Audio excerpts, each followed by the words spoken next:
Gee whiz.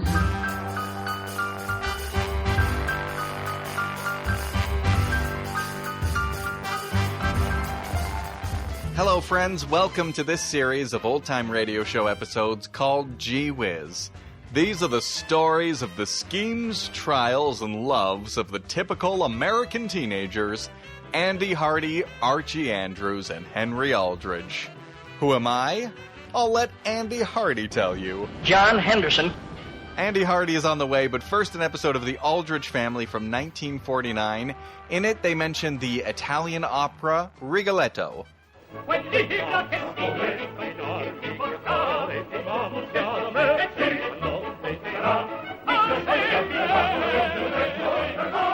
Here it is from April 14th, 1949.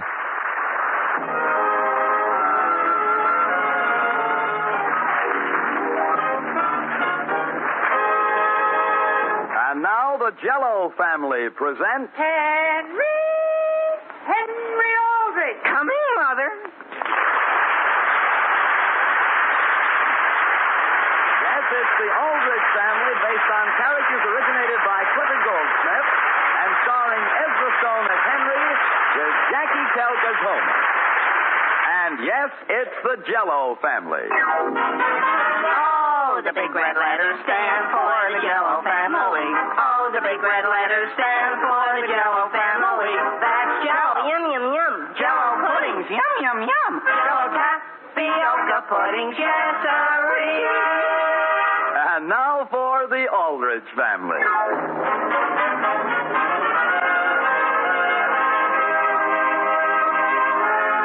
A typical teenage boy has always scampered across the American scene. First came Tom Sawyer and Huckleberry Finn, and then Penrod, and now Henry Aldrich. And Henry has a bounce all his own. The scene opens at the Aldrich breakfast table. More coffee, Sam? Thank you, Alice. What do you suppose got into Henry this morning? Got into him in what way? Oh, my goodness, didn't you hear him in the bathroom? He was brushing his teeth and whistling at the top of his lungs. Alice, that can't be done. Well, there he was doing it. It sounded like that piece from Rigoletto. All four parts? Now, Sam, it's too early in the morning for jokes.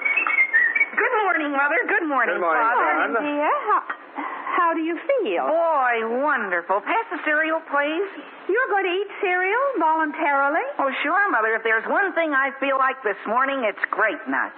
Dear, stick out your tongue. My tongue? Now, Alice. Henry, is it necessary for you to be in quite such good spirits? You're worrying your mother.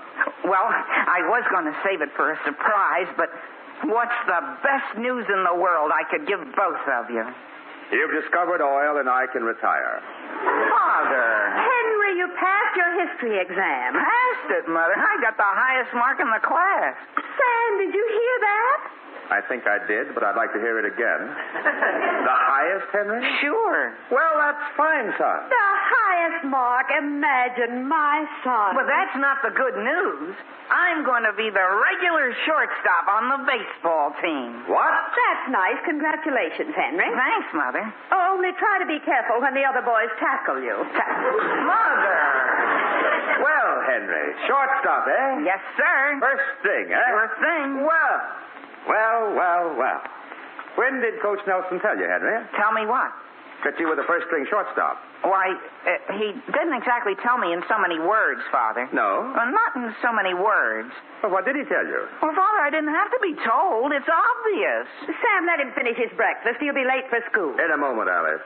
Henry, would you mind telling me how it is obvious? Father, do you remember Steve Armstrong? Wasn't he the regular shortstop last season? Sure, that's just it. He's not around this year. He had a fortunate accident. Accident? Sure, he graduated. Then Tommy Dixon moved to Abbott City, and that just left Willie Marshall and me. And you're that much better than Willie? No, but he flunked his history exam, and so he's ineligible. So don't you think I'm a pushover? No. Suppose some boy you don't even know about shows up at practice and takes shortstop away from you. Father, you're talking just like a lawyer. I am a lawyer. Sam, if Henry feels confident he's a pushover. Alice, he's just counting his chickens before they're hatched. But gee whiz, they even gave me a uniform. That's how set I am. You had a uniform last year. Sure, but this one fits. It's even got a number on it. Gee whiz, last year they wouldn't let anyone know who I was. Sam, the evidence certainly sounds very convincing. Alex, I'm not saying Henry won't be the shortstop. I just think he ought to keep quiet about it until he's certain. But, Father... Then, Henry, there'll be no chance of your making a fool of yourself. Hey, Henry. Oh, gee whiz. Is that Homer already? I had the same reaction. I'll be right with you, Homer. Henry, your breakfast. Mother, I finished all but a few grape nuts, and I'll crunch them on the way to school. Hi, Homer. Henry, hurry up. We're going to be late. What are you eating? My breakfast. Yeah? Did I ever mention I'm crazy about grape nuts? Homer, I need my strength. Well, do you mind if I hold my palm under and catch what falls? Okay. What are you going to do with that glove? This glove? This baseball glove? Yeah. Nothing, Homer, nothing. Oh, let's cross the street. Henry, are you trying out for the team again? Trying out? Homer, if you only knew. Knew what? Nothing, Homer. And quit trying to make me make a fool of myself. Henry, tell me. No. Please. No. But it'll be on my mind all day. I have enough trouble concentrating on my curriculum. Well, Homer, can you keep your mouth shut? You know me, Henry. That's what I mean. Can you keep your mouth Scout's honor. Well, look, I'll tell you this and no more. Did you know Steve Armstrong is out of school? Sure. The lucky dog graduated. Well, did you also know Tommy Dixon moved to Abbott City? Yeah. And did you know Willie Marshall flunked history and is ineligible? Henry, you mean you're the new shortstop? Now, Homer, stop putting words into my mouth.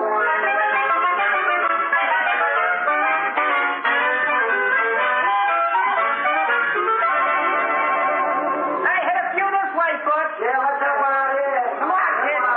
Henry, wait for me. Kathleen, what are you doing on the ball field in civilian clothes? Henry, Toby Smith just told me you were all set for shortstop. Well, gee whiz, Toby told you that? Yes. Well, gee whiz. That just shows how people twist innocent little statements around. All I said to Toby was that when he takes the official pictures of the team, I'd like an enlargement of shortstop to give to my mother on her birthday. Oh, then it isn't true. Well, all I can tell you, Kathleen, is that at the end of the season, I may have a little something for your charm bracelet. My charm bracelet? Henry, it isn't gold, is it? Why, it might be. And round? Well, Henry, you're giving me your gold varsity baseball. Now, Kathleen, I didn't mention anything specifically. Okay, all you infielders over here. Oh, boy, that's Coach Nelson. I have to go now, Oh, Kathleen. of course, Henry. My goodness, Geraldine, wait for me. Aldrich? Were you calling I, Coach? Yes, get out there short. I'm going to hit some grounders for fielding practice. Sure thing, Coach. Now, lots of the old pepper, boys. Come on. Come on, let's go, gang. Give me old pepper, the old pepper. Oh, boy, oh, boy, oh, boy. Okay. Here it comes, Aldrich. I got it, oh, boy, oh, boy. Gee whiz, where did it go? Between your legs. Who did? How'd it get down there? Okay, try it again, Aldrich. Get down a little lower. Here it comes. I got it. Gee whiz, was that the ball that bounced over my head? Aldrich, I didn't mean that low. Coach, are you sure those balls are perfectly round? What's the matter with you? Well, I don't want you to think I'm making excuses, Coach, but you see this glove? What's wrong with it? I'm glad you asked. Gee whiz, my father used it to rip barbed wire off the backyard fence. I see. But I'm planning on taking it to the shoemakers right after we're through. And maybe you better do it now. You're excused for the rest of the practice. Okay, everybody, over the sliding pit. Thanks, Coach, and you'll see a big difference tomorrow. Gee whiz, Agnes. Why, kid, am I proud of you? Am I proud of you? Shake. Agnes, quit. That's my throwing hand. Say, you won't be getting 2 gold baseballs, will you? Well, gee whiz. Did Kathleen tell you about that? No, Margot Hammersmith. Well, how could she? I don't even know her. Sure, but she pumped it out of Geraldine Love, who pumped it out of Kathleen. Boy, where's Kathleen now? Oh, we're being pumped by Nancy Adams. So what do you say, Henry? If you get 2 gold baseballs, you won't forget your old pal Agnes, will you? Oh, listen, Agnes, I'll thank you not to go counting any chickens. Well, when did I do that? You know darn well. The next thing you know, it'll be all over school, and there I'll be making a fool of myself. Listen, kid, you don't have to worry about me. I can keep a secret as well as the next guy. Hey, Charlie, wait till I tell you!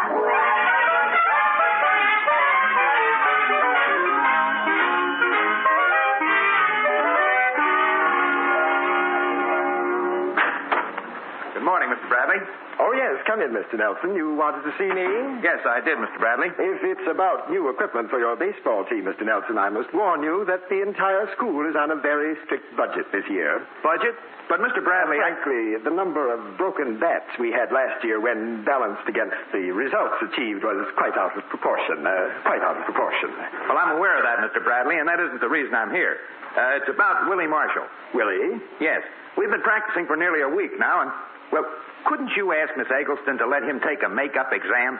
Well, now, I'm not sure I could do a thing like that, Mr. Nelson. Mr. Bradley, he's our best shortstop. We're not here to play baseball, Mr. Nelson. The boy is expected to have scholastic standing as well. I know that. And that's one thing Willie seems to have very little of. Well, hey, but our first game is this coming Friday, and if I can't get Willie, I'll have to use Henry Aldrich at shortstop. Henry? Yes. At shortstop? Yes. My. He tries hard enough, but he just isn't up to it. So if you could put a little pressure on Miss Eggleston. Mr. Nelson, I'm afraid this is a matter for Miss Eggleston to decide for herself. Oh. Well, I tried. I better get back to my chemistry class. Yes, you'd better. I hope it's still there. When I left, Homer Brown was trying to make synthetic rubber. Homer? Hurry, Mr. Nelson. And would you ask Miss Shea to step in here, please? Miss Shea, Mr. Bradley would like to see you.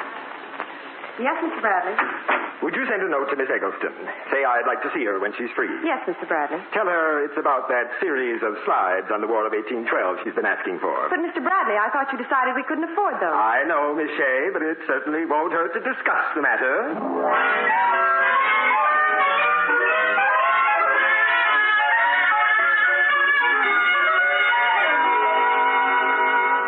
Good morning, Mr. Aldrich. Good morning. Has that new golf bag I ordered arrived? Why, no, Mr. Aldrich. I told you it probably wouldn't be in until the end of the month. That's right, you did. I'll call you when it arrives. Good.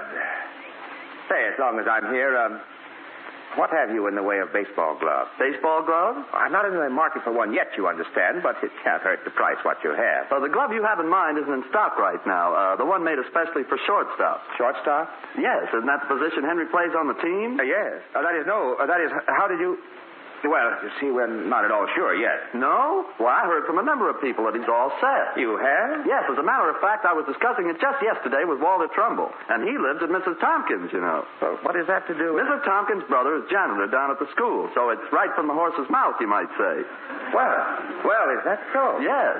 Well, I'll tell you, as long as I'm here, I might as well get that glove after all. I'll have to order it from Chicago. You'll have it in a week. A week? But the first game is Friday. Call Chicago and tell them to rush it out airmail. But, Mr. Aldrich, it'll cost... I'll pay the additional charges. We can't have the first-string shortstop playing in a ripped glove. Come in. Hi, Coach. You wanted to see me? Oh, yes, Henry. Come in. Thanks, Coach. Did I mention all your worries are over? They are? Sure. Boy, I'm getting a glove that's so foolproof they practically refund your money if you make an error with it. Fine, Henry, fine. Henry, the reason I called you in... Yes, Coach? The reason I called you in... Henry, you know what I admire about you most? What, Coach? Your spirit. Yes, sir. Coming out for the team year after year, never getting discouraged. You know what that proves to me? What? That you realize it isn't only the man in the pitcher's mound is important. Oh, gee whiz, sure. The shortstop's pretty important, too. Of course, but the man behind the scenes is sometimes just as valuable. He is? That's why I feel I can give you a job like this. Because you'll realize that tutoring Willie is as important as being out there on the field yourself. What? Henry, Miss Eggleston has agreed to give Willie a makeup exam tomorrow. But, Coach, So what do you say, Henry? I know you can help him. You got the highest marks in the class on that exam. Why, Coach, could I sort of get something straightened out in my mind first? Sure, Henry. Well, if Willie passes, he'll play shortstop in the game tomorrow, won't he? Why, yes. But you'll be the one who made it possible. Oh. So, Henry, will you do it? Why, sure. Henry, I'd like to shake your hand. Sure, Coach. Shake. Shake. Shake. Yes, sir. You've really got the kind of spirit I admire. Gee whiz, that's okay, Coach. I'm always glad to do what I can for the team.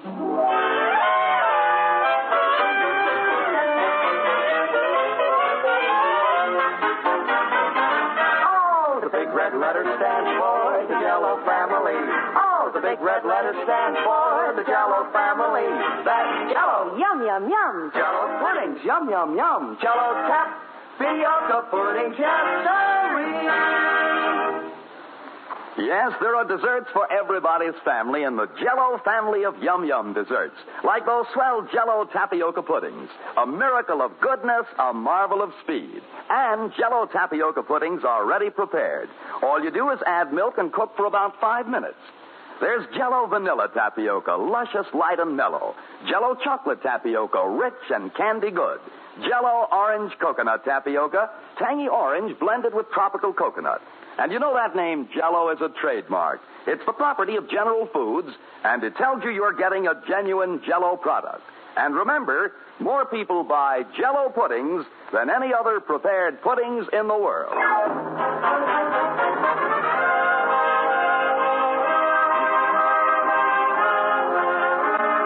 And now getting back to the troubles of Henry Aldrich.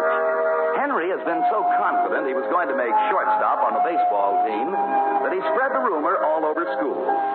Then Coach Nelson asked him to help Willie Marshall pass a makeup exam which would enable Willie to play shortstop. The scene opens in the Aldrich living room.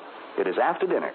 Mother, is Father very upset? No, dear. He just thought a walk in the fresh air might do him good. Oh. But in the future, Henry, when you have news like that to tell him, why not wait until after dinner? Hey, Henry. Dear, when Willie comes, I put a bowl of fruit in the living room. Hi, Hen, old-timer.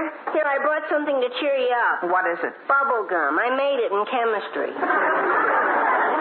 Henry, you're not really going to go through with helping Willie, are you? Homer, I promised the coach. You'll be cutting your own throat. I know, but Besides, Willie's too dumb to teach anything to. Willie? Sure. Dumb? Homer, have you ever tried to do business with him? I know, Henry, I know. But when it comes to history, he comes apart at the seams. Gee whiz, the only thing Miss Eggleston's ever been able to make him understand is a Louisiana Purchase. That's true. And she's a professional. Homer, you're right. If it would do Willie any good, I'd be glad to make the sacrifice. Hey, Henry! There he is, Hen. Tell him you're not going to do it. Hiya, fellas. Well, here I am, Hen.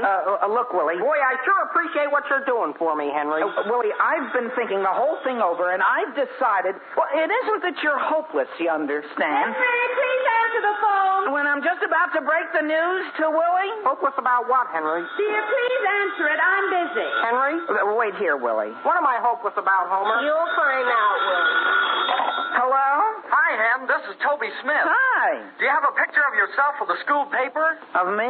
Yeah, we're going to run a story on how you're sacrificing yourself for the good of the school. Well, Toby, about that... Boy, a lot of kids in the school have changed their entire conception of your character. They have, but... So bring a picture to school tomorrow, will you? So long, Hen. But Toby... Oh, boy. Henry, is it all right to let Willie have an apple, considering you're throwing him out in a few minutes? Homer, I can't throw him out now. I've got to try to help him pass. Are you crazy? Well, if I don't, I won't be able to show my face around school again. But if you do, you won't play shortstop. I know, Homer. That's the spot I'm in. Willie! You're calling me, Henry? You're going to tell me why I'm not hopeless? Willie, forget about that. Where's your book? We've got to start studying. Here it is. Willie, what did you have the most trouble with on the exam? The date. When a number's not in dollars and cents, I just can't keep it in my head. Miss Eggleston will probably ask me all about dates. Well, let's start with the date then. When was the Constitution put into force? The Constitution? Yeah. You want the day and the month or just the year? The year, Willie, the year. Oh, let's see now. It wasn't 1776, I know that. That was the 4th of July. Willie, are you dumb? Is that so? I can name the president on every piece of money we've got. Can you? Willie, I've got to get you to remember. Look, the Constitution was signed in 1789, but don't think of it as 1789. Just think of it as $17.89. Yeah? Sure, like you were buying a jacket, see? Oh. What kind of a jacket? What do you mean, what kind? Well, is it wool or cotton or what? What difference does that make? Listen, Homer, I'm not paying $18.89 for a jacket I don't know anything about. Willie. I'm no fool. Henry, it won't work. Willie, forget about the jacket and see if you can remember this. The Constitution, it was signed in 1789. Say that rhyme. Sure. Now, when was the Constitution signed? The Constitution, it was signed in 1789. Hey, give me another, Hen. Give me another.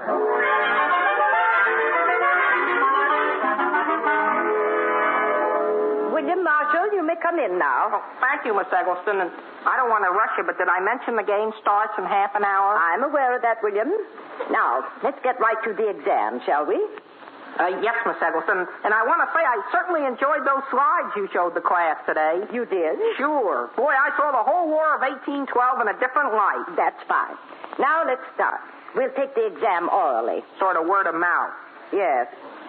First question, what were the 4 phases of the revolution? The 4 phases? Yes. Well, that's no date. Well, William, I know dates are your weak point, so I decided to make the exam more general, without dates. Now, what were the 4 phases of the revolution? Why, Jefferson went to Washington in 1801. Couldn't that be one of the phases? It could not. One wrong. Who fathered the first tariff bill to pass the Senate? Who? Not when? You don't know that either? Miss Eggleston, it doesn't rhyme with anything. I beg your pardon. Well, I mean, is that the one that's $17.89?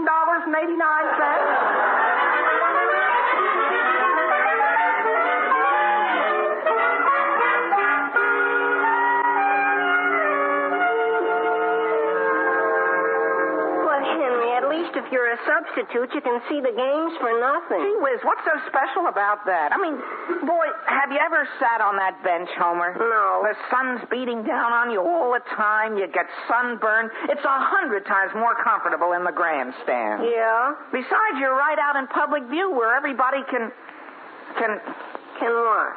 Listen, Homer, if I'd rather be a spectator, why should you worry? Oh, there you are, Henry. Hello, Father. Henry, your new glove just arrived Air Express. You might as well have it. But, Mr. Aldrich, Henry's turning in his uniform. Oh? Oh, I see. Homer, would you mind leaving for a moment? Leaving? I'd like to say something to Henry. And you feel it's none of my business? I do. Sure. I'll save a seat for you in the grandstand here. Henry, may I ask why you're turning in your uniform? Well, since Willie's going to play shortstop. I see. So if you can't be top man, you're going to take your ball and go home. What? Henry, don't you know it's harder to fail than to win? Gee, I've never had any trouble. Henry, in later life, Willie may have his letter for baseball, but you'll have the respect of the community, and that's much more important. It is? Aldrich, where have you been? Why aren't you in uniform? Oh, why, I was about to put it on. Well, hurry. You're starting at shortstop. What? Willie Marshall didn't answer a single question correctly. But he couldn't have failed. I taught him everything I know. Well, he did. Miss Eggleston said he kept yelling, "It doesn't rhyme. It doesn't rhyme." I can't play. What, Henry? Do you realize the whole school will think I let Willie flunk on purpose? Henry, you're the only shortstop we've got left. But, Coach... Henry, stop arguing and get out there and play. But, Father, I'll lose the respect of the community. Henry, get out there and play.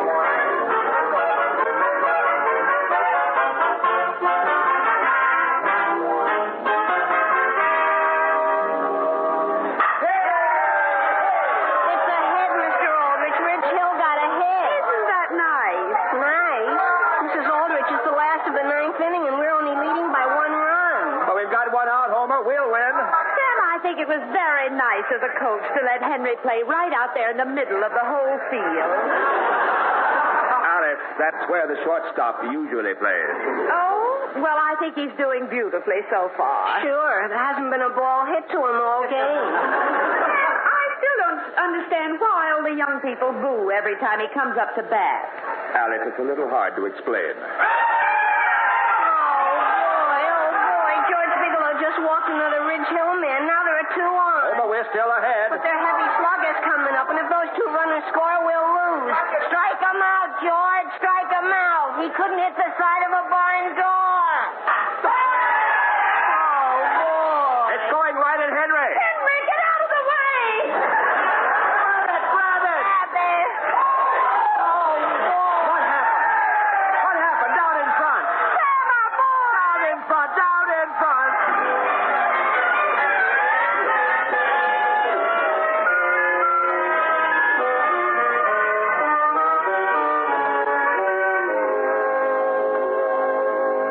Would you like another cold cloth for your head? No, thanks, Mother. Now that we're home and the excitement's all over, will somebody please explain clearly, once and for all, what happened? Alice, you saw it yourself. Henry saved the game. I know he did, but how?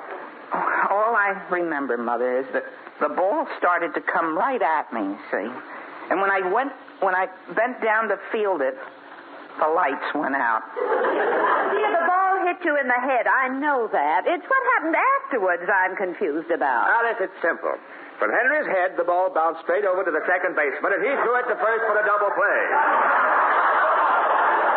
My goodness, I should think there'd be an easier way to make a double play.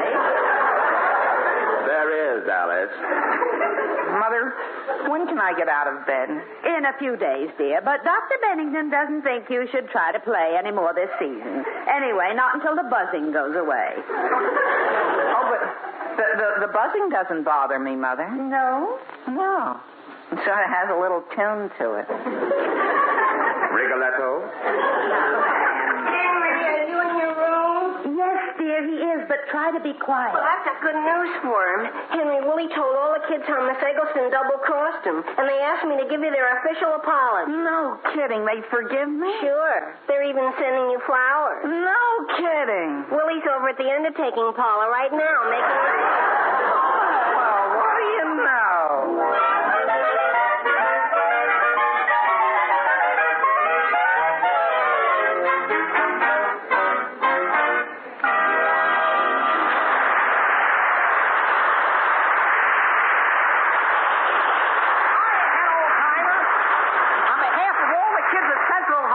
Here's some flowers.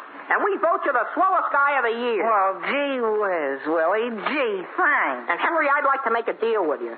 The undertaker says these straw flowers are everlasting. The straw flowers are? Yeah, so could I borrow them back to give to Miss Eggleston for Easter? What a man, Willie. But here's my special tip for Easter, a surprise dessert for the kids made with Jell-O tapioca pudding. Just prepare one package of luscious, light and creamy Jell-O vanilla tapioca as usual. When chilled, serve it in your best sherbet glasses, all dressed up with a garnish of bright-colored jelly beans. And then top with a sprinkling of baker's coconut, tinted pink, green, and yellow for a special Easter Day flourish. Try all three Jell-O tapioca puddings, Jell-O chocolate, vanilla, and orange coconut tapioca. They're ready prepared. All you do is add milk and cook for about 5 minutes. Jell-O tapioca puddings. 3 delicious new reasons why more people buy Jell-O puddings than any other prepared puddings in the world. Hoping you'll be in your living room and ours next week at the same time. Good night, folks.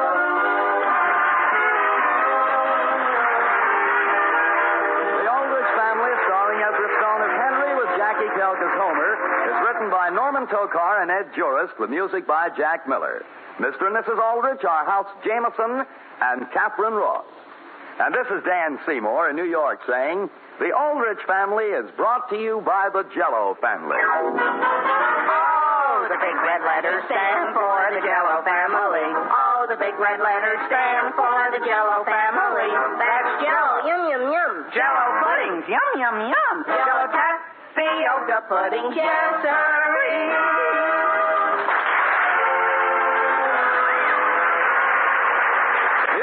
As new as a rhino climbing a flagpole. Amazing, the only one of its kind. That's Minute Rice. Minute Rice for magically quick meals. Here's delicious, white, fluffy rice that you don't have to wash, rinse, drain, or steam. It's even quicker to fix than potatoes. For all you do is drop Minute Rice in water and bring to a boil. Minute Rice can be the mainstay for all sorts of delicious, quick meals.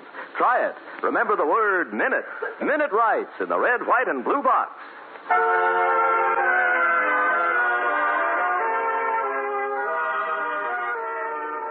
That was the Aldrich Family from 1949, and now an episode of the Hardy Family. This radio show was based on a film series. They made a whole bunch of movies, like in 1942, Andy Hardy's Double Life. Hello. Hello, Polly. It's not Polly. How do you feel? You did kiss me. Well, I kissed you. It was the most startling thing I could think of. You see, I'm a psych major. You're a psych major. Well, I don't know what that is, but, Whatever it is, I think I'm going to like it. Psych major means I major in psychology at college. I'm doing a term paper on human reflexes. Tell me, what were your emotions when I kissed you? Panic? Fright? Or the desire to defend yourself? The best defense is attack. Then you don't mind my testing your reflexes? You know, you're the original GH. What's a GH? Gorgeous, honey. You're a flirt and a trifler, aren't you? Me? Oh, but of course. You're Andrew Hardy. That was swimming movie star Esther Williams' very first movie. Enjoy this episode of The Hardy Family. From Hollywood, here's Mickey Rooney, Louis Stone, and Fay Holden in The Hardy Family.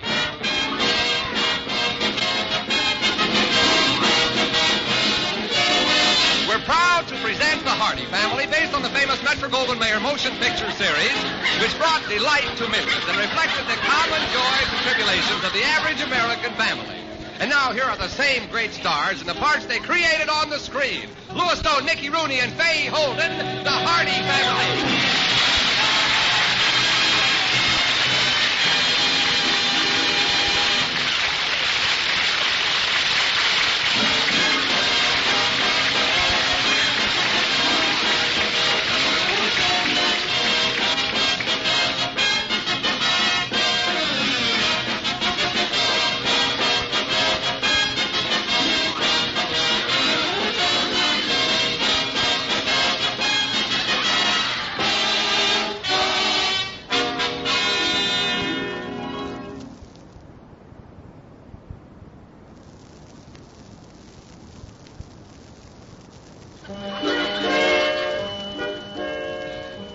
Tradition of the Hardy family is about to reach an end.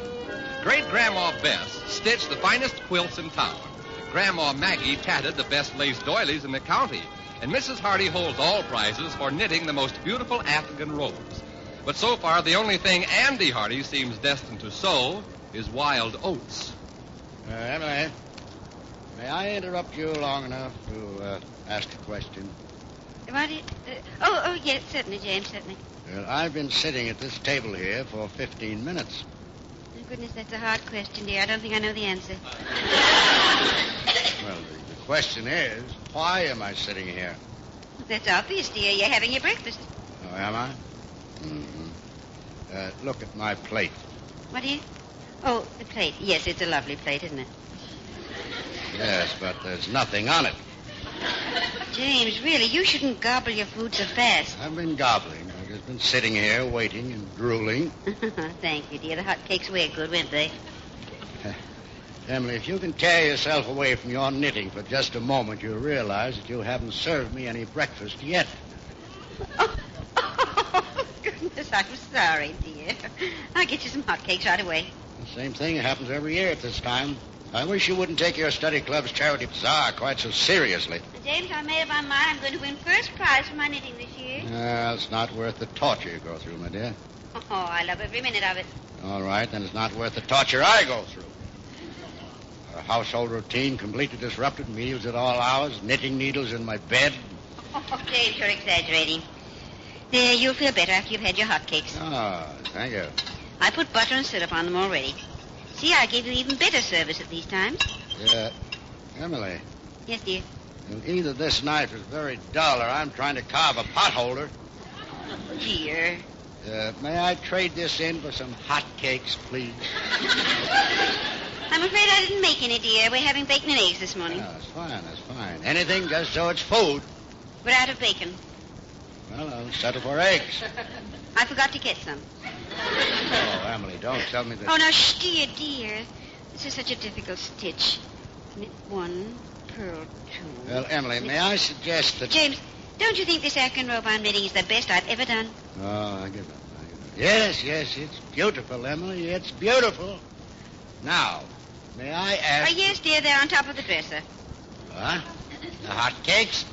I put them in with your handkerchiefs. Emily, I don't believe you even know that I'm here. Oh, you're sweet, James. Emily, I'm leaving you. Your hat's on the hall table, dear. I'm running away with a chorus girl. Have a nice time, dear. But I'll take you back. But just a couple of hotcakes. Well, good morning, everyone. Am I late for breaking the fast? Well, good morning, son. Yes, I believe there's one potholder left. What was that? James, is that someone at the front door? Emily, it's our son, Andrew. Oh. Well, tell them we don't want one. We already have a son, Andrew. Mom, what was that again, please? Oh, good morning, dear. Sit right down. I'll get you some hotcakes. Now, you take my advice, son. You'll save a lot of time by going to a restaurant. What's the matter? What's going on here? The study club's charity bazaar. I get it. I see, the bazaar. Yeah, Mom's trying to finish her Afghan robe by tomorrow night. Is that it? Yes, your mother is with us in body only until after this contest.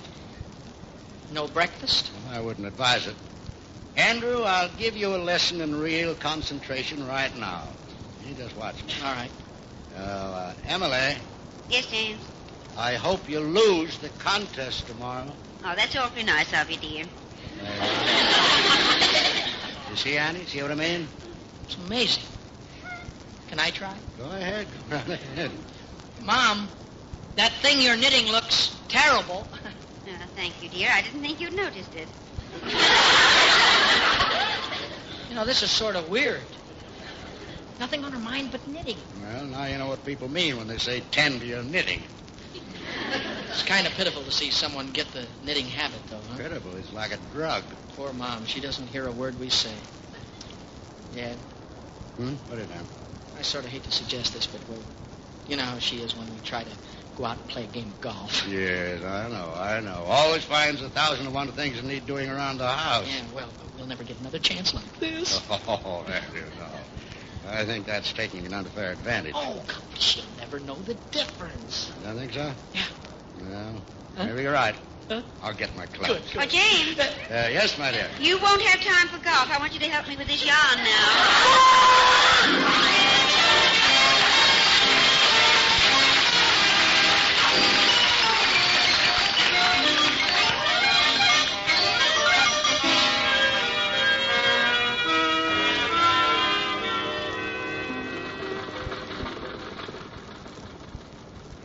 Sure you'll have time to drop me off at the courthouse, Andy? Sure, Dad. Got a busy day, but I can manage it.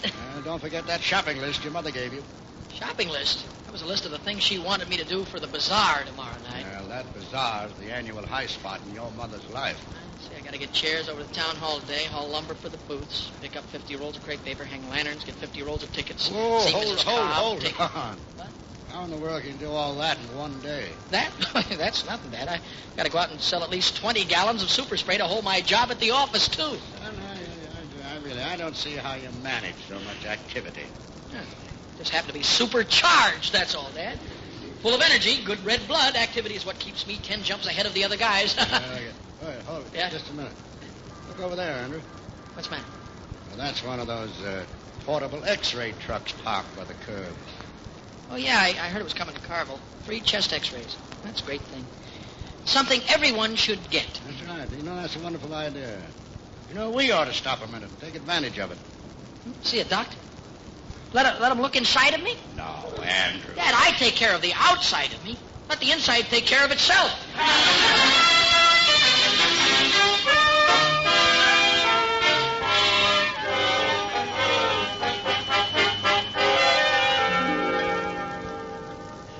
Well, that didn't take very long, Andrew. And you're next, I believe. Dad, you don't have to be afraid to tell me. Did you suffer much? Oh, suffer, don't you? Well, there's nothing to it. I hope not, but every time I sit in the doctor's office, I begin to feel sick. Everybody that comes in looks sick. You're next, young man. Look at him. He's the sickest-looking character I ever saw. Andrew. Huh? That's the doctor. Oh, excuse me. Well, I'd better go in then, I guess. All right. I'll wait for you. Dad. Yes? Maybe I better come back tomorrow. No. Go right in. Only take a minute. Okay, I'll... Dad? Andrew, I assure you, it's completely painless. Oh, sure, I know. Well, I feel kind of faint. That's just because you haven't had any breakfast. Go on in. All right. See you later, Dad. Well, how do you do? Right over here, please. Name Andrew Hardy, next to Ken Judge and Mrs. James Hardy, type of blood A. Just mail the body to any... Well, now, there's no need to be nervous. Just remove your shirt, please. No, I'm not nervous. How would you like me to pose, Doc? Alone or a family group shot? Now, just face this plate and put your shoulders against it. Yeah. What are you going to do behind my back there? Just shooting a picture. My profile is better. No, please, hold still. Wait. I don't want to know. I don't want to know what's going on. Let me out of here. Please, I'm going to snap it now. Let me live on in ignorance. Quiet. Oh, you stuck me with a needle. I'm bleeding. That was just the X-ray machine clicking. That was just the what? What next? That's all. That's all. Well, that was easy. Hope you got a good picture, Doc. Ought to be a beauty. Yes, I think your chest is all right. Certainly, I was telling you. You think my chest is all right? What kind of a... Well, you're very nervous for a young man. Well, that's just energy, Jock. That's all. Just energy. Well, as a doctor, I can warn you that it's very dangerous to be so high-strung. It is? Yes, you keep up at a pace like that and you'll explode one of these days. Doc, I exploded the day I was born. I'm just a shower of sparks as it is. Well, you'd better learn to slow down if you want to reach a ripe old age. It's really serious. Yes, indeed. What's wrong with me, Doc? Well, I think it's your adrenaline supply. You mean I'm running low on adrenaline? Running low? It's coming out of your ears. Oh. I wish there were some way to tap you and bottle the stuff. I could make a fortune. Doc, you've got me worried. What can I do to relax, huh? Relax. Slow down the pace. The pace that's too fast. Well, there are a couple of very helpful therapeutic treatments. Tell me, Doc. I want to live to be a ripe old guy.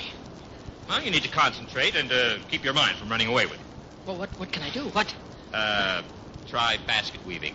Try basket weaving? Yeah. Holy cats, I'm a salesman. I've got to be out and around all day ringing doorbells. What would people think of me if they came to their front door and found me sitting on the porch weaving a basket? Yes, I'm afraid that's impractical in your case. Well, there is one more thing. Oh, let me hear it. It's something you can do at odd moments in the evening or during the day when you're just waiting for a customer, perhaps. Yeah, well, good. That sounds like the idea. What is it? Now, if you'll heed my advice, you'll take it up right away. Well, I will. Tell me what it is. Knitting. Hey!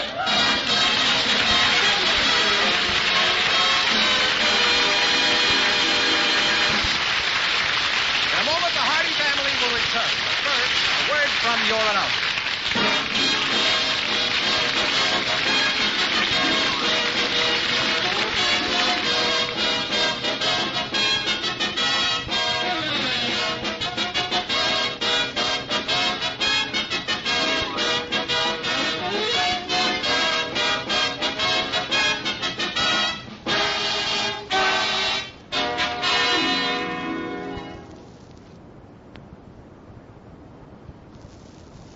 And now back to the Hardy family, starring Mickey Rooney, Louis Stone, and Fay Holden.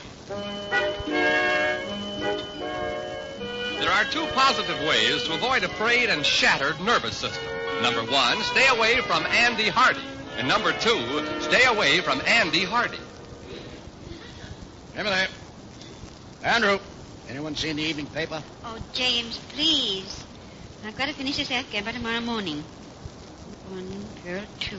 Oh, good heavens. Andrew, have you seen the paper? Andrew! Dad, please don't shout in my ear. You know how high-strung I am. But have you seen the paper? Shh. Knit 1. Pearl 2. Ah, this is ridiculous. Andrew, it's all right for your mother to knit. She's made a lifetime hobby of it. But you... I told you, Dad. It's to quiet me down. Keep me from being so nervous. This house is getting positively eerie. I feel like I'm living with a couple of zombies. Knit 1, Pearl 2. Pearl 4. Knit 1, Pearl 2.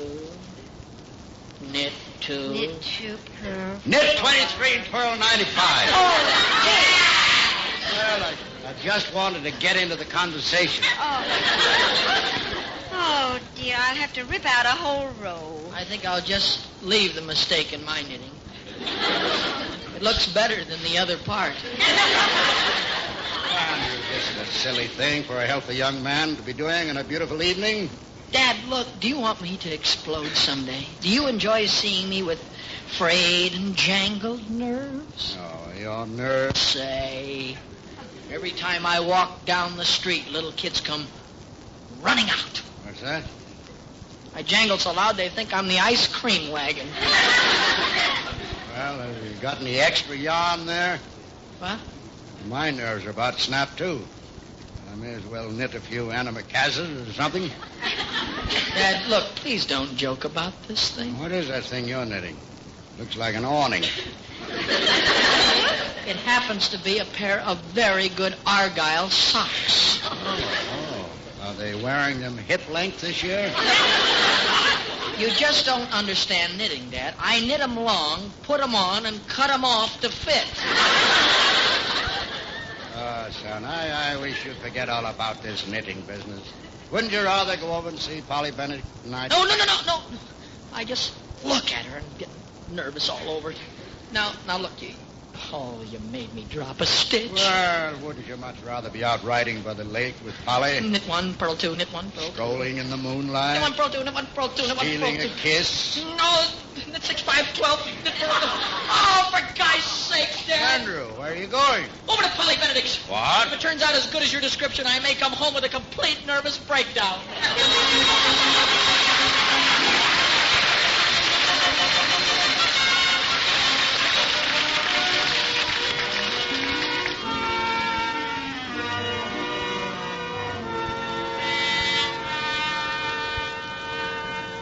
Golly, Andy, isn't the lake beautiful tonight?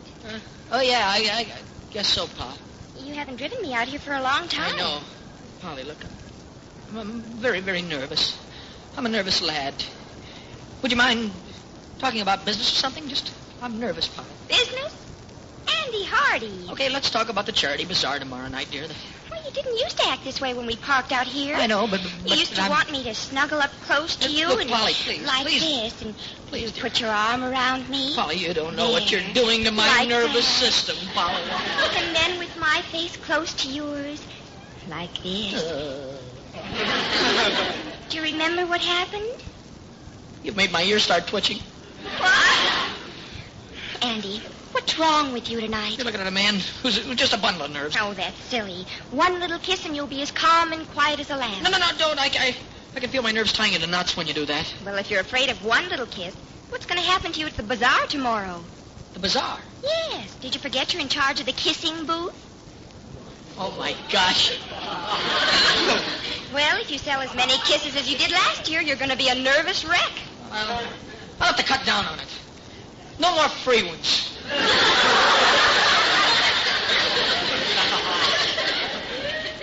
Of course, you could let someone else take over the booth. Polly, I promised Mom I'd do it. Who else can take in as much money as I can selling kisses? Andy. Yes, dear. Wouldn't you like to give me a free sample tonight? No, please, no samples. I've got to save my strength for tomorrow. Oh, don't resist. Huh?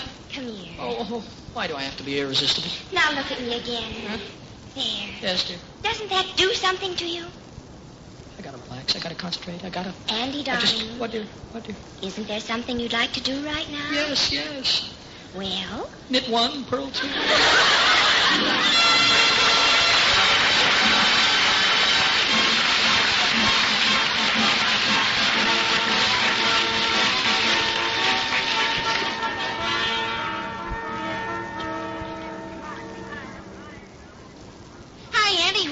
Some shindig. Hi, Beezy. Enjoying the bazaar? I'll say. I bought 75 tickets and I can't use them all up. Had my fortune told 4 times. I guess Mom's club must be taking in plenty of money. What are you doing in that booth? This is the kissing booth. 5 cents a kiss. I'll take 20. Beezy, look, I happen to be doing the kissing. You mean I just get to watch? Oh, you buy a ticket and you get to kiss me. Oh. Well, I'll just try one and see if I like it. Beezy, look, this is a booth for girls. Gosh, you sure get the breaks. I wish I could work in a booth like that. I wish you could, too. Every time I kiss a woman, I have to knit 10 rows to get my nerves back in shape. Knit? Yeah. I'm knitting these here socks, see?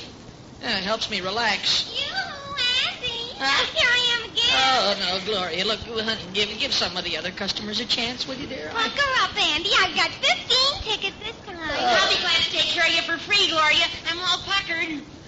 Oh, you horrible little man. Oh! You see, Beezy, some men can sell them and some men can't give them away. All right, Andy. No, wait a minute, dear. Wait till I get my knitting. Okay, let's go. Knit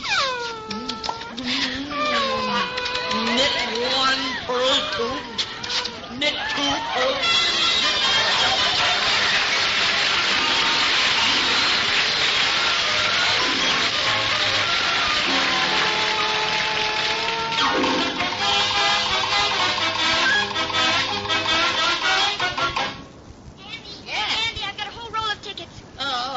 Swell, Polly. Go spend them on the dart games. Andy Hardy, I bought all these tickets so I could spend the rest of the night kissing you at this booth. Polly, I'm a complete nervous wreck.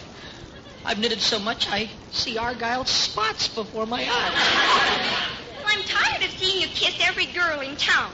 Here's my tickets, and you might as well put up a sold-out sign. Okay, let's smooch. And I've got 99 more tickets to go. More yarn! More yarn!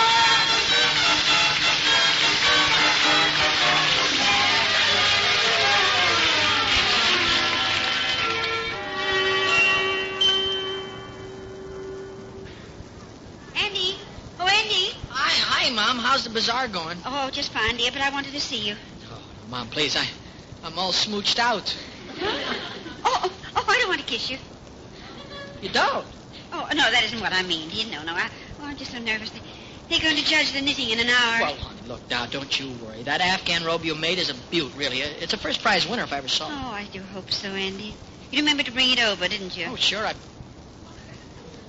Huh? Yeah. Did you give it to Mrs. Roberts like I asked you?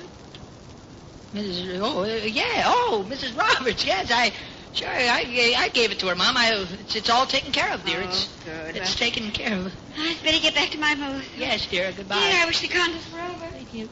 Beezy! Beezy! Come here a minute. Hi, Andy. And I forgot to bring my mother's entry for the knitting contest. Run over to the house and get it for her, will you? Knitting? Yeah, it's on top of the radio. An Afghan. An which? Just bring the thing on top of the radio and get it over here quick. Give it to Mrs. Roberts in the booth number 3. Yeah, okay. Booth 3. Booth 3 out. That's right.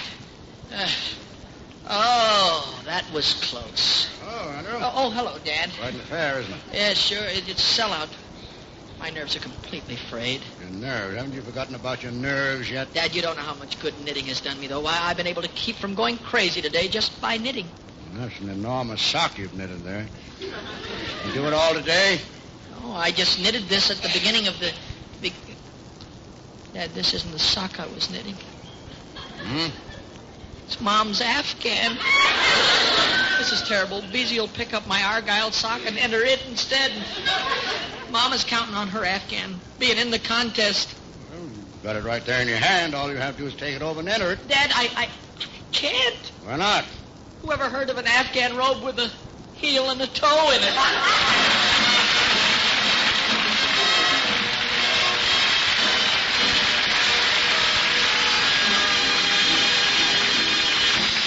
In a moment, the Hardy family will return.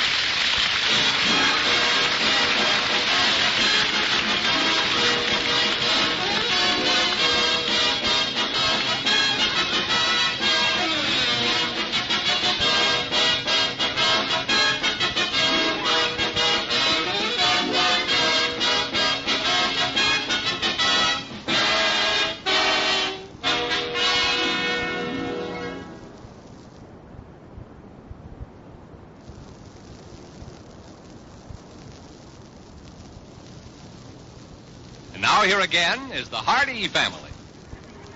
Oh, dear. I wish they'd get this contest over. I can't stand the suspense. Mom, why don't you go home and we'll bring the result to you? Oh, no. I don't want to miss hearing me get first prize. Well, you want to remember, a lot of wonderful things entered in this contest. Oh, but James, You do think my Afghan is the best, don't you?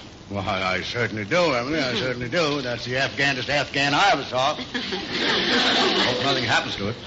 Oh, don't be silly. It won't run or fade or shrink. Yeah, it might get a heel or toe in it, though. What? Nothing, Mom. Nothing. Only, please, look, dear. Just go home and relax. Be quiet. I think this is it. Ladies and gentlemen, quiet everyone. We are now going to award first prize in the hand knitting department. James, you go out and take the award. I don't think I can make it. Well, now, Emily, you must consider the possibility of losing. Yeah, you're a cinch to lose, Mom. What? I don't understand. It gives me great pleasure to award first prize for this wonderful piece of work. James, Andy, I can't see. Do the colors in the Afghan show up nicely? Well, it's not your Afghan, dear. This is the most unusual piece of knitting the judges has ever seen. But unfortunately, there was no name attached to it. Will the owner please come up and claim first prize for this pot holder? Pot holder? A pot holder got first prize? Holy cats! What's the matter, dear? That's my Argyle sock!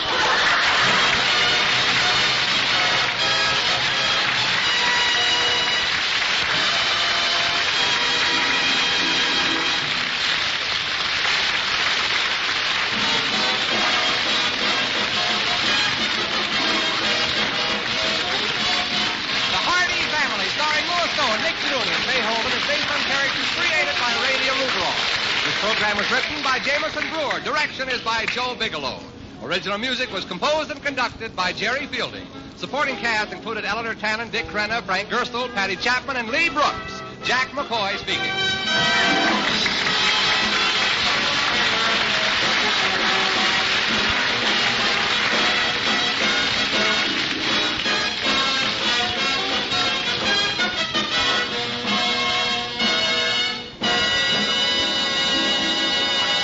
That was the Hardy Family from 1950, and now one more episode of the Aldrich Family. This is from April 19th, 1951.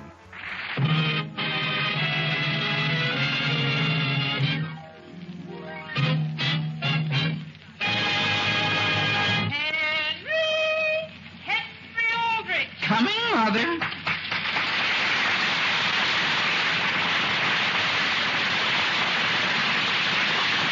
It's the Aldrich Family, based on characters originated by Clifford Goldsmith, and starring Ezra Stone as Henry, with Jackie Kelk as Homer. And now for the Aldrich Family.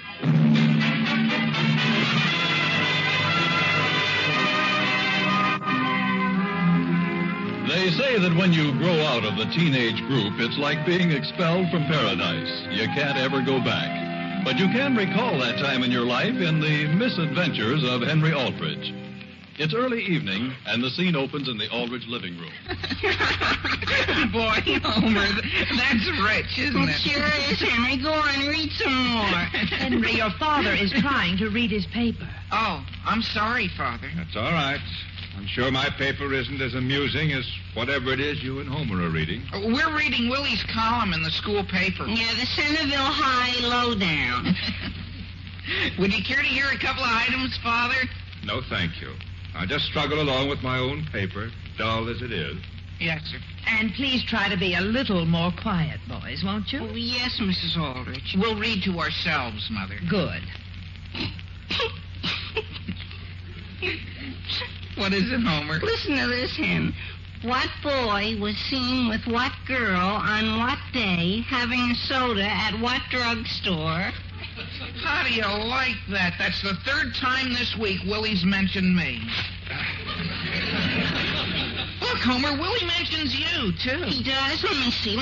Right here. Yesterday, most of the students in Mr. Miller's manual training class finished their coffee tables. Homer Brown is still working on a breadboard. Some mention. Hey, here's some real dirt. Flash, George Bigelow and Natalie Bishop have... You mean they've actually... It says here they... Please, boys, please, I'm trying to light my cigar. Oh, sorry, Father. Boys, why don't you take your paper out on the front porch? Never mind, Alice. If you'd rather we left, Father... Oh, no, there's nothing in my paper but news. Nobody has with anybody. Say, Hen, here's something about Gladys Prentice. No kidding. Mm-hmm. Is it that I'm taking her to the baseball game Saturday? Oh, not exactly. That I took her to the class dance? No. Well, what does it say? You better read it yourself, Hen. Let's see.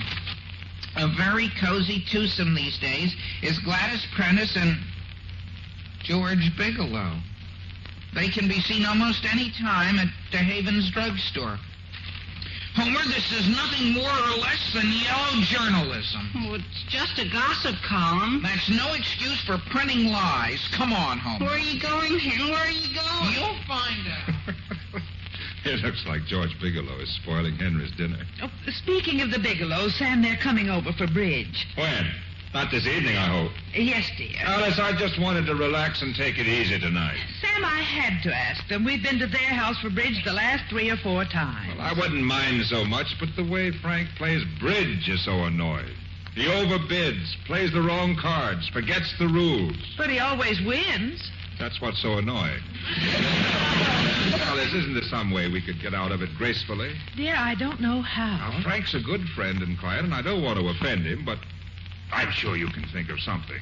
All right, Sam, but if I make some excuse, I don't want them to catch us at home. We'll go to the movies. The movies? No, Alice, absolutely no. I will not go to the movies tonight. Very well, then. It's bridge with the Bigelows. What time does the feature start?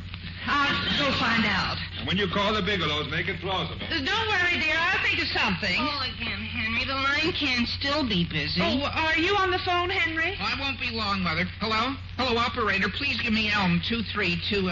All right, dear, but hurry. I have an important call to make. Hello? Oh, hello, Mrs. Prentice. Can I speak to Gladys? She's not there? Well, gee, do you happen to know where... You don't? Well, did she say... She didn't? Thanks, Mrs. Prentice. She isn't home? No. She's probably out with Agnes. Agnes is in Abbott City. She is? Homer, I just happened to think, I don't remember our English assignment for homework. I'd better call somebody and find out. I know what it is, Hen. It's page 140 to 150 of Ivanhoe. All the same, I better call and make sure. Operator, please give me Elm 6354. Well, that's George Bigelow. Why call him? He never does his English homework. Homer, that doesn't mean he doesn't know what it is. Hello? Could I speak to George? Oh, he isn't? Well, do you know where he is, Mrs. Bigelow? DeHaven's drugstore? Oh, somebody called him and he went out? Some fella, I suppose. Oh, it was a girl, huh? Thank you. Goodbye. Homer, I think I'll go out for a walk. Okay, Hen, I'll go along with you. I feel like a soda, too.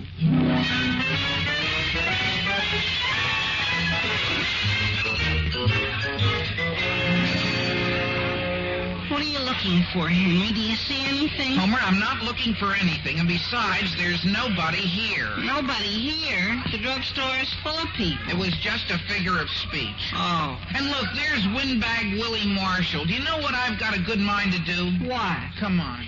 Listen, Willie. Don't bother me, fellas. I'm working against the deadline. Oh, what are you writing, Willie? I'm reviewing the new movie that opened at the Bijou tonight. I'm giving it 4 bells. The picture, was that good? No, but I got in for nothing. Why should I bite the hand that gave me a pass? Listen, Willie, you ought to be careful about the lies you print in your column. Oh, yeah? Any lies you see in my column happen to be the truth. Is that so? Didn't you say that George and Gladys are always here in the drugstore? Sure, and it's true. That's funny. I don't see them anyplace. Do you, Homer? Not me, Hen, old boy. Well, for your information, they were just here. As a matter of fact, they were right in the next booth. Oh, sure, Willie. But they were. We know, Willie. We know. Listen, you guys, I tell you, George and Gladys were sitting right in that booth not over 5 minutes ago. Willie, do you have to make things up just to be important? Hey, Hen. What, Homer? Willie's half right. Here's George's algebra book. Let's see. That's George's algebra book, all right. I'd know that ketchup stain anywhere. You see, I was telling the truth. But it all proves, proves that just George was here, not Gladys. Hey, Henry, be careful. You dropped something out of the book. Let's see. Oh, a letter. Looks like a girl's writing. Willie, I'm surprised at you. You know it's not right to read somebody else's mail. Newspaper men are supposed to read personal mail. It's a matter of principle. Just the same, I don't think you ought to read it. Henry, doesn't it look familiar to you? Homer, if you think I think Gladys wrote it, you're wrong. And besides, lots of girls use green ink on purple paper. Boy, is this hot. Listen. Willie, I don't think you should. Please believe me, this whole thing is just a misunderstanding. No matter who I go out with, it's always you I'm thinking of. Boy, Henry, that Gladys. As for that party you may have seen me with, I just want you to know that that party means nothing at all to me. In fact, less than nothing. Did you hear that, Henry? So what, Homer?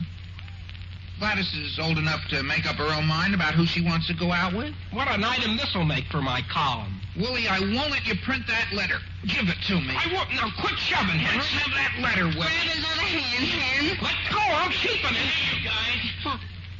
Hello, George. Here you are, Henry. You can have it. Wait a minute, Willie. Did I leave my algebra book around here? Algebra book? What kind? The kind you're holding in your hand. Let's have it. Hey, Gladys, here it is. I found it. Oh, I'm glad, George. Hello, boys. Oh, Gladys. Henry. Boy, am I glad I found this book. There's something pretty important in it. Hey, Gladys? I should say. Gosh, Gladys, it isn't here. Well, are you sure? My goodness, George, don't tell me you've lost it. Well, I put it right here in the chapter on binomial theorems. Henry, is that my letter you're holding? This? Well, what do you know? So it is. Come on, Homer. Not so fast. This letter's been opened. I ought to punch you right in the nose, Henry. Henry, you opened a personal letter? Gladys, I never... That's the lowest thing I ever heard. You don't understand. I think I do understand. You do? Yes, and you can just go to the baseball game without me. Come on, George. Gladys, if you'll just listen. Gladys! Oh, boy. Willie, why didn't you tell George you were the one who read the letter? Homer, how could I? You know what a temper George has. You could have told him it was a matter of principle. It's also a matter of principle to keep from getting slugged. And I hope I can remember how that letter went. Willie, you're not going to print that letter. Well, sure I am, and with a headline. Listen, Willie, why involve innocent people? Like who? Well, like Gladys. Well, you don't think I'm going to kill a big story like this, do you? I owe it to my readers. Look, Willie. Nothing doing. It's my duty to print it. I suppose you know George wouldn't like it. George? Sure. It's his personal mail you're making public. Henry, out of friendship to you, I'll sit on the story. You will? Gee, thanks, Willie. But you'll have to do me a favor. Anything you say, Willie, just name it. Well, I have to go over to Abbott City early tomorrow to cover the teachers' convention. I want you to deliver my column to the print shop at school tomorrow. Is that all? Consider it done, Willie. Okay, here's the column. By the way. Yes, Willie? Supposed to be there at 7:30. What? In the morning? 7:30? Don't forget, we made a bargain. I don't know if it was such a bargain. Okay, Willie, it'll be there at 7:30. Well, I'll see you guys. Be sure it's there on time. Boy, Henry. I'll admit it's pretty early in the morning. Morning? It's the middle of the night. Homer, it won't kill you to get up early one morning. Maybe not, but it sure won't do me any good. Willie thinks he's such a big shot with his column. Look at this, Homer. He can't even spell. What? Look at the way he spells success. Success.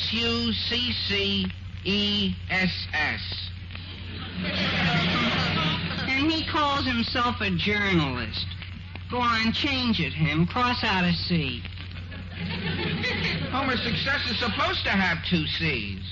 But it's not supposed to have 2 S's on the end. Are you sure? Are you? Why don't we play safe and cross out a C and an S? Good idea. There. Yeah, it looks much better. It does at that. Charlie Clark's success. A bunch of the boys gathered at Charlie's house to watch him shave. This is the second time this semester. Charlie has high hopes of a mustache in the near future. Pretty sensational. Well, do you know what I have a good notion to do with Willie's column? What? Let everyone know how... Well, let them know the kind of guy George Bigelow is. But George might not like it. That's the point, Homer. That's the point. Hand me that pencil.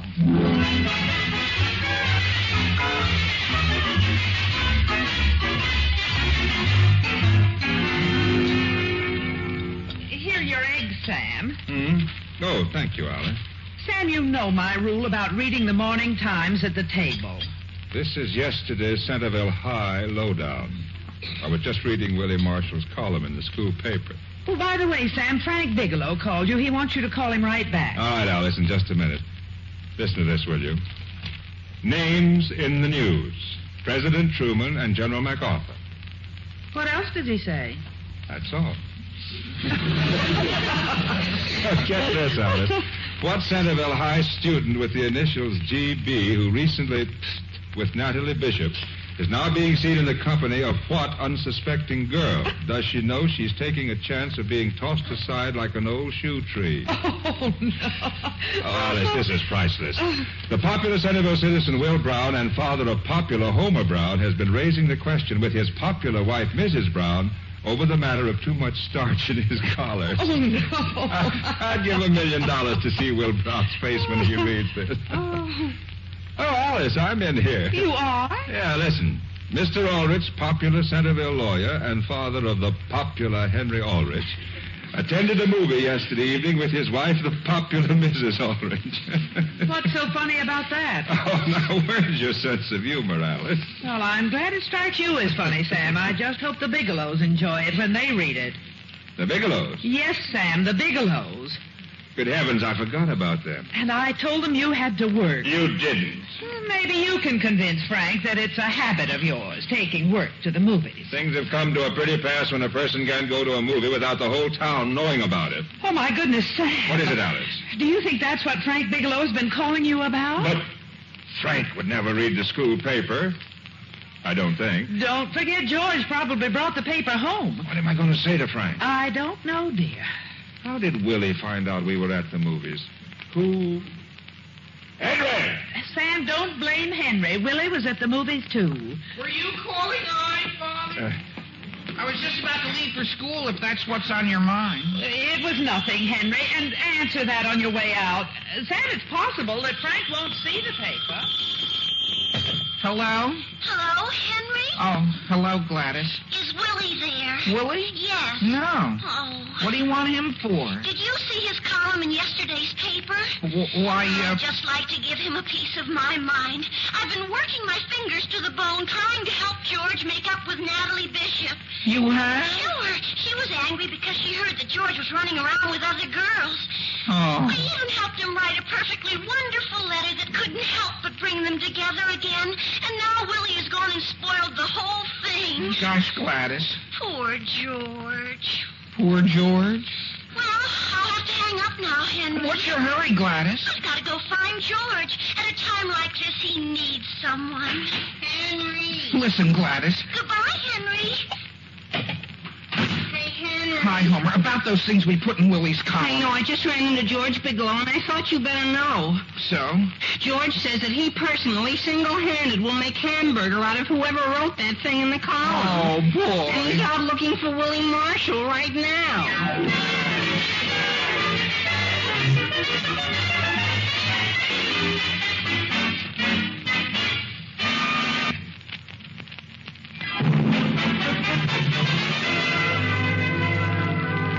And now getting back to the troubles of Henry Aldrich. It's later the same morning, and the scene opens in Mr. Aldrich's office. Hello? Hello. Can I please speak to Mr. Aldrich? Oh, it's you, Alice. Hello. My goodness, Sam, I didn't recognize your voice. Maybe we had a bad connection. I'm sure he's seen that thing in the paper. Did he sound, angry? Well, he was a little excited. What are you going to say to him? I think I'd better give him a little time to cool off. I don't know why you don't call him right away and get it over with. Alice, I hope you don't think I'm afraid of Frank Bigelow. Dear, I didn't say Because that. after all, I haven't done anything criminal. I know. But if you think I have any fear of speaking to him, I'll certainly call him. When, Sam? First thing in the morning.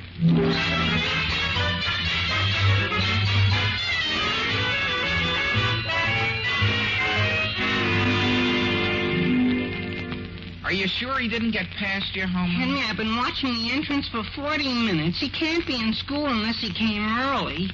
Were you to the print shop? Yeah, he hasn't been there yet. We'd better make sure we get a hold of Willie before George does. Gladys is looking for Willie, too. Boy, if Gladys finds out I had anything to do with that column, she'll never look me in the face again. And if George finds out, she won't recognize your face. Well, I don't think George is really that sore, do you? Do you? All I know is that George hit Toby Smith once, and Toby was out of school for 3 days. He was? And George liked Toby. Homer, will you quit exaggerating? There's only one thing for us to do. Get transferred to Abbott City High? We have to get rid of Willie. Get rid of him? You mean for good? No. No, we've got to keep him out of sight for a few days till George and Natalie make up. How are you going to do that? I don't know. I'll have to think about it. Hiya, fellas. Willie, how was the convention yesterday? Pretty dull. How would you like to spend the whole day with teachers? We did. Not the same thing. Did you guys turn my column in on time yesterday? Sure. How did it look? It certainly did, Willie. Well, I guess I'll go down to the print shop and look at a copy. The print shop? Well, Willie, you don't want to do that. I don't? How about a caramel, Willie? Well, thanks. Come on, you guys. Quit crowding and let me pass. Gosh, Willie, who's crowding? You are. Now move over, will you? Willie. Why? How do you feel? I feel fine. I think he looks a little pale.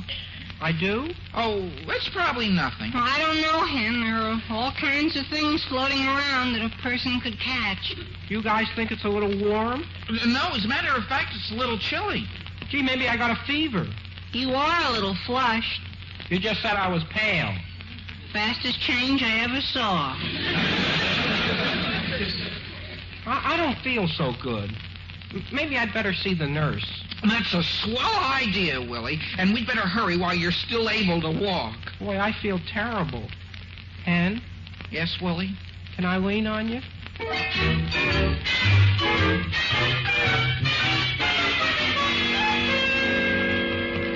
Uh-huh. You look all right, Willie. What's the matter with you? I've got symptoms, Miss Fox. Symptoms? What kind? Well, that's the frightening part. I don't know. Oh, that's the most dangerous kind. It is?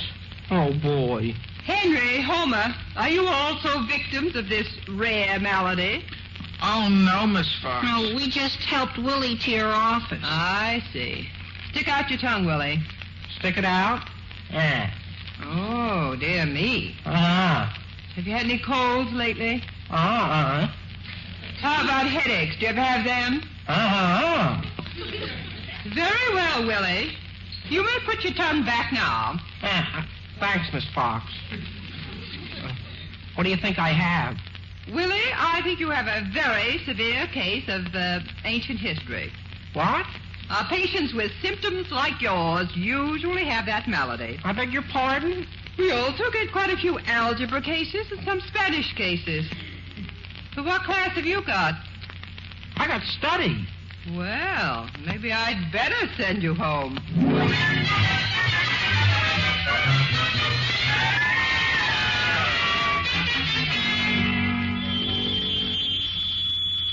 Oh, my goodness, isn't anyone going to get the phone? I've been answering it all day. Frankly, Mother, I'm not expecting any calls. Alice, I don't think anyone will be calling me. Dear, I suppose I'll have to answer it. I'm sure it isn't for me.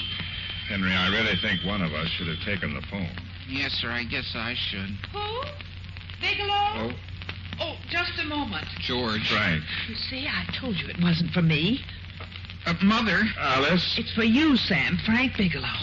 Well, I suppose I might as well get it over with. Sam, you mean you haven't spoken to him yet? It kept slipping my mind, Alice. I wouldn't blame him if he were angry now.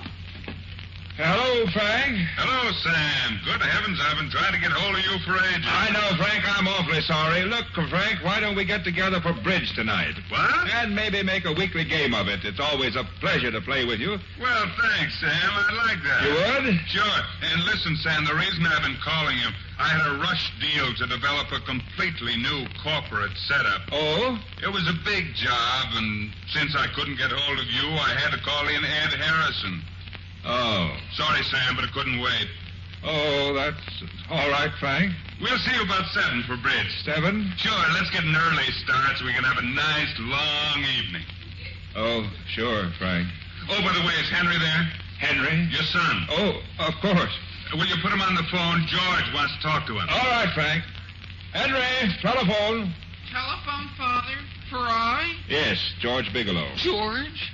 Well, gee whiz, Father, couldn't you say I'm sick or not home or that I... Nonsense, Henry. I don't know what's happening with you and George, but I can tell you if you have a disagreeable job to do, get it over at once.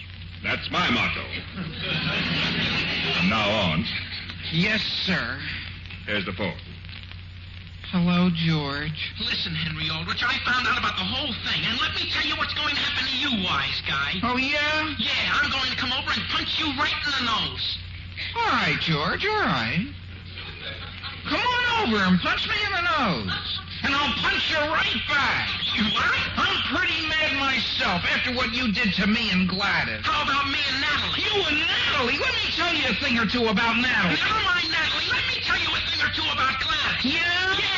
You can't tell me a thing about Gladys. What about her?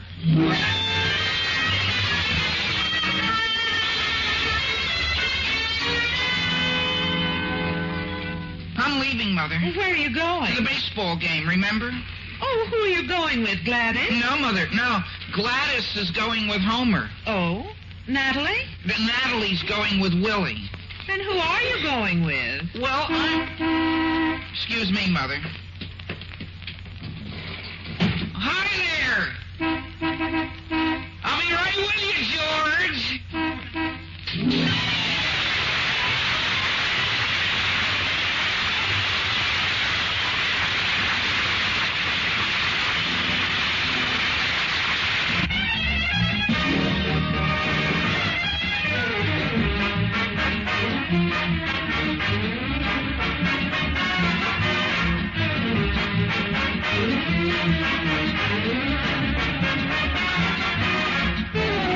Family came to you through the worldwide facilities of the United States Armed Forces Radio Service.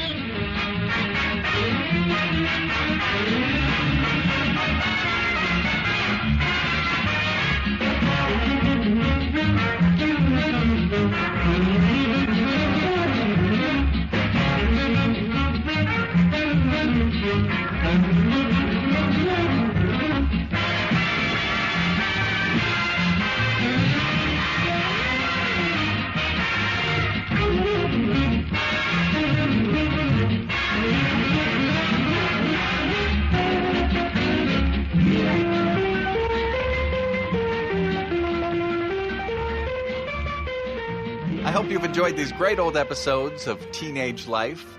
Maybe it reminds you of your own teenage years, and you look back on it with fondness and maybe a little bit of embarrassment.